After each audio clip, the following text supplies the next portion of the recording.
बाबर आजम को पीसीबी ने कप्तान अनाउंस किया वाइट बॉल क्रिकेट का, तो ये हो नहीं सकता था कि शाहिद अफरीदी का इसके ऊपर कोई बयान ना आता। शाहिद अफरीदी बेसिकली सुसर हैं शाहीन शाह अफरीदी के, जो कि Pakistan T20 international cricket team के बाबर आजम से पहले कप्तान थे। एक ही सीरीज़ में कप्तानी कर सके, उसके बाद उनकी छुट्टी हो गई है। तो शाहिद अफरीदी का बयान आया और शाहिद अफरीदी का बयान ये है कि वो कहते हैं कि मुझे हैरानगी हो रही है इस डिसीजन के ऊपर कि इतने एक्सपीरियंस्ड प्लेयर्स हैं सिलेक्शन कमेटी के अंदर, एक्स प्लेयर्स। वहाब रियाज कम एक्सपीरियंस नहीं है, असद शफीक कम एक्सपीरियंस नहीं है, Mohammad Yousuf one of the best right hander batsman Pakistan has ever produced, Mohammad Yousuf, Abdul Razzaq, ये चार बेसिकली आपको पता है क्रिकेटर्स, एक्स क्रिकेटर्स हैं जिन्होंने ये सिलेक्शन की है बाबर आजम की एज ए कैप्टन। अब शाहिद अफरीदी ने इन सब के साथ ही ऑलमोस्ट खेला हुआ है, तो शाहिद अफरीदी को ये लगता है कि ये सिलेक्शन उनके लिए हैरानगी की बात है। उन्हें ये लगता है कि बाबर आजम की जगह पर अगर कोई बेस्ट ऑप्शन हो सकती थी तो वो मोहम्मद रिजवान है।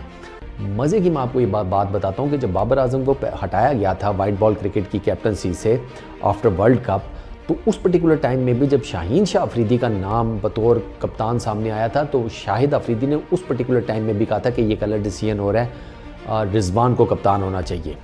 शाहिद अफरीदी ने उस पर्टिकुलर टाइम में भी रिजवान का ही नाम लिया था। ये अलग बात है कि उन्होंने फिर एक दो बार बात करने के बाद इसके बारे में बात नहीं की, फिर उन्होंने बैक किया शाहीन को। बाबर आजम के ऊपर वो तनकीद करते रहे हैं, लेकिन फिर प्रॉब्लम वही है ना, अब सोशल मीडिया पे फैंस ये कहते हैं कि जिन बातों के ऊपर शाहिद अफरीदी और तमाम एक्स क्रिकेटर्स मीडिया के लोगों ने तनकीद की बाबर आजम के ऊपर कि ये कप्तान का काम है, ये कप्तान का काम है, ये कप्तान का काम है, उन्हीं तमाम बातों के ऊपर शाहिद अफरीदी मीडिया ये शाहीन शाह अफरीदी को एज देता हुआ नज़र आया। तो ये जो ड्यूल पॉलिसी फैंस के सामने आई ना, उससे मामला ये सारा जो है ये खटाई में पड़ गया। काफ़ी लोगों की इज़्ज़तों को ठेस भी पहुंची, जो साफ सी बात है। सोशल मीडिया तो आपको पता है एक अड़ियल घोड़े की तरह, आप उसको सुधार नहीं सकते, उसका जिधर मुंह करेगा वो फिर उधर सर पर भागेगा। तो शाहिद अफरीदी इसी वजह से पिछले कुछ टाइम फ्रेम से सोशल मीडिया पर बहुत ज़्यादा क्रिटिसाइज़ किए जा रहे हैं अपने डिसीजंस की वजह से, अपने स्टेटमेंट्स की वजह से। अब वो ये जो तनकीद है ये किस हद तक ठीक है, किस हद तक गलत है, उसके ऊपर हर किसी की अपनी अपनी राय है। शाहिद अफरीदी ने रिजवान का पहले भी नाम लिया था, बाबर आजम के दोबारा कप्तान बनने के ऊपर उन्होंने फिर रिजवान का नाम लिया है। लेकिन एक बहुत टेक्निकल पॉइंट जो शाहिद भाई भूल जाते हैं वो ये है कि रिजवान का ऑनेस्टली स्पीकिंग अगर आप ओवरऑल जो T20 का कल्चर है वो देखें और जिस किस्म के एक दो बैटर्स ने आकर परफॉर्म किया है, रिजवान की जगह नहीं बन पा रही सर। रिजवान की तो जगह का मसला बना हुआ है। रिजवान को अपना स्ट्राइक रेट 120, 25, 30 से उठाकर 140 प्लस पर लेकर जाना पड़ेगा, बिल्कुल उसी तरीके से जिस तरीके से अपने स्ट्राइक रेट को बाबर आजम ने बड़ा ज़बरदस्त रिन्यू किया है। बाबर आजम की जो ट्रांसफॉर्मेशन हमें स्ट्राइक रेट की नज़र आती है ना न्यूजीलैंड की सीरीज़ में, फिर उसके बाद इवन बांग्लादेश प्रीमियर लीग में and on top Pakistan super league में, मोहम्मद रिजवान को उस तरीके से करना पड़ेगा। क्योंकि आपको पता है PSL में मोहम्मद रिजवान का जो स्ट्राइक रेट है वो 120-21 कुछ इन्हीं फिगर्स के अराउंड है। 120-21 का तो टाइम ही नहीं रहा।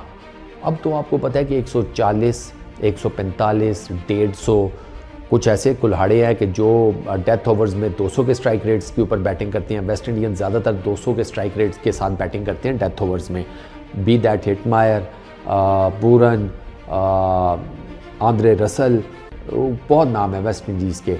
तो वो सारे के सारे 200 के स्ट्राइक रेट से बैटिंग करते हैं। टिम डेविड 200 के स्ट्राइक रेट से बैटिंग करता है डेथ ओवर्स में। तो ये जो स्ट्राइक रेट है ना, इसको आपको ऊपर लेकर जाना पड़ेगा। मैं ये तो नहीं कहता कि रिजवान और बाबर जैसे उनसे आप 200 का स्ट्राइक रेट जिसे कहते हैं एक्सपेक्ट करें, वो बेवकूफ़ी है। लेकिन अगर बात की जाए रिजवान और बाबर की, तो वो कम से कम 140 या 140 प्लस के स्ट्राइक रेट से तो बैटिंग कर सकते हैं। बाबर आजम ने तो यार न्यूजीलैंड के अंदर न्यूजीलैंड के बॉलर्स के अगेंस्ट, जो कि ठीक ठाक पेस बॉलर्स हैं, जहां की विकेटें दुनिया की फास्टेस्ट पिचेस में से एक हैं, वहां पर बाबर आजम ने 140, 150, इवन 160 तक का स्ट्राइक रेट मेंटेन किया है, बड़े स्कोर्स बनाकर।